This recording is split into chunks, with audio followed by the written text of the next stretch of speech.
Canada میں personal finance کی دنیا کبھی کبھی کافی الجھی ہوئی لگتی ہے نا؟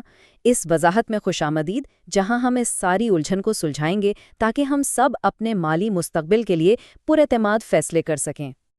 اگر یہ سارے فائنینشل اصطلاحات کسی اور ہی زبان کی طرح لگتی ہیں تو آپ اکیلے نہیں ہیں۔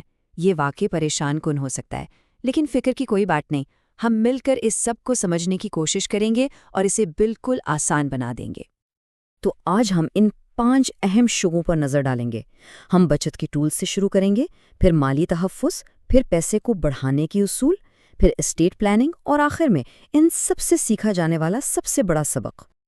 تو آئیے شروع کرتے ہیں سب سے پہلے اور سب سے بڑے سوال سے۔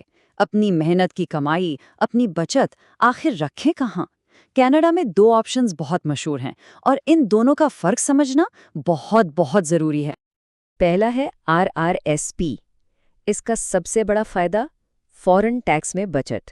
سیدھی سی بات ہے، آپ اس میں جو پیسہ ڈالتے ہیں وہ اس سال کی ٹیکس کے قابل آمدنی سے نکل جاتا ہے، مطلب آپ ابھی کم ٹیکس دیتے ہیں، فائدہ فورن۔ اور دوسری طرف ہے TFSA۔ یہاں آپ کو فورن کوئی ٹیکس بریک نہیں ملتا، لیکن اس کا اصل جادو چلتا ہے بعد میں۔ آپ کی انویسٹمنٹ پر جو بھی گروتھ ہوتی ہے اور جب آپ پیسے نکالتے ہیں، سب کچھ بالکل ٹیکس فری ہوتا ہے، ہر ایک پیسہ آپ کا۔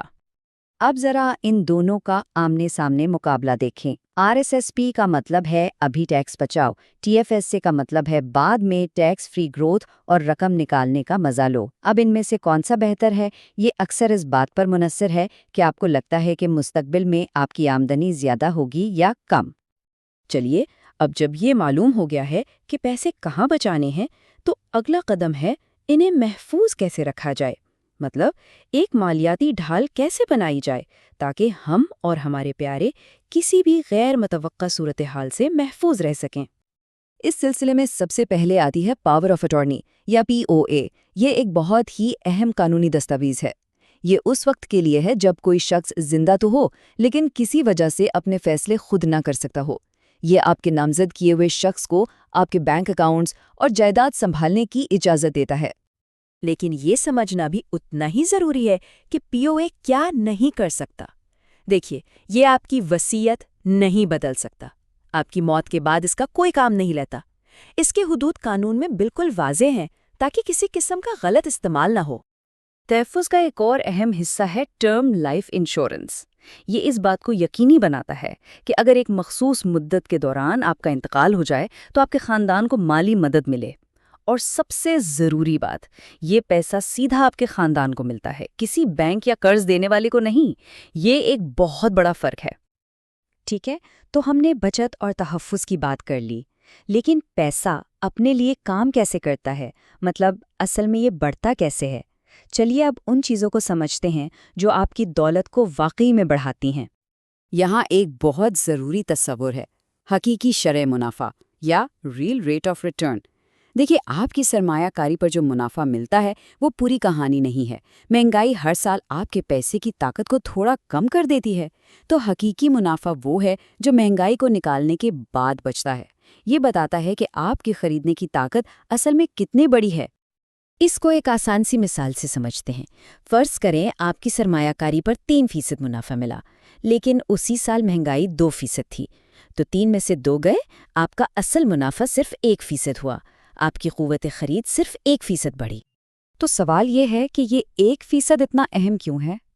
کیونکہ اگر آپ کا منافع مہنگائی کو نہیں ہرا رہا تو اصل میں آپ پیسہ کھو رہے ہیں۔ آپ کے پیسے کی قدر وقت کے ساتھ کم ہو رہی ہے۔ اس لیے یہ ضروری ہے کہ دولت صرف کاغذوں میں نہ بڑھے بلکہ حقیقی طور پر بڑھے۔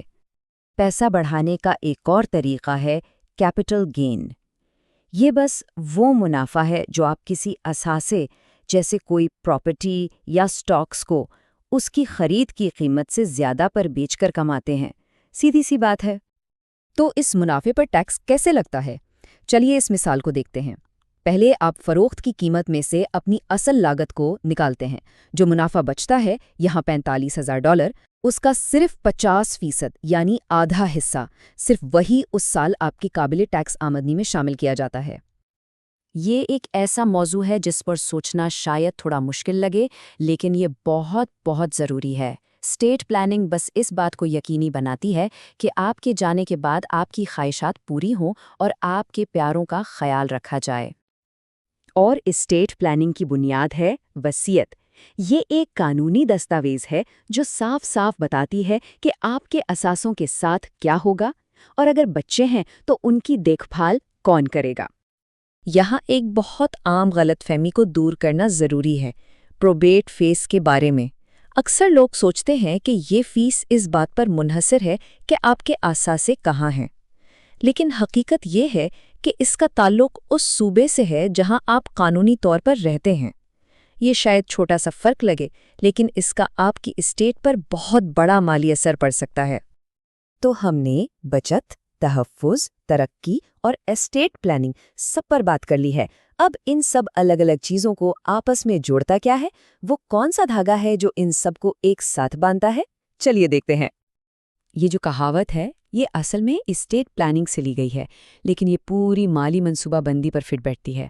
سب سے اہم بات یہ ہے کہ آپ باخبر ہوں اور اپنے مالی فیصلے خود کریں، کسی دوسرے کے دباؤ یا اثر کے بغیر۔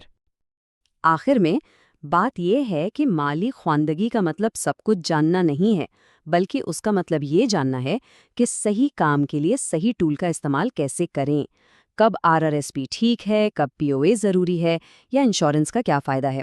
یہ چیز آپ کو کنٹرول دیتی ہے۔ کہتے ہیں علم طاقت ہے۔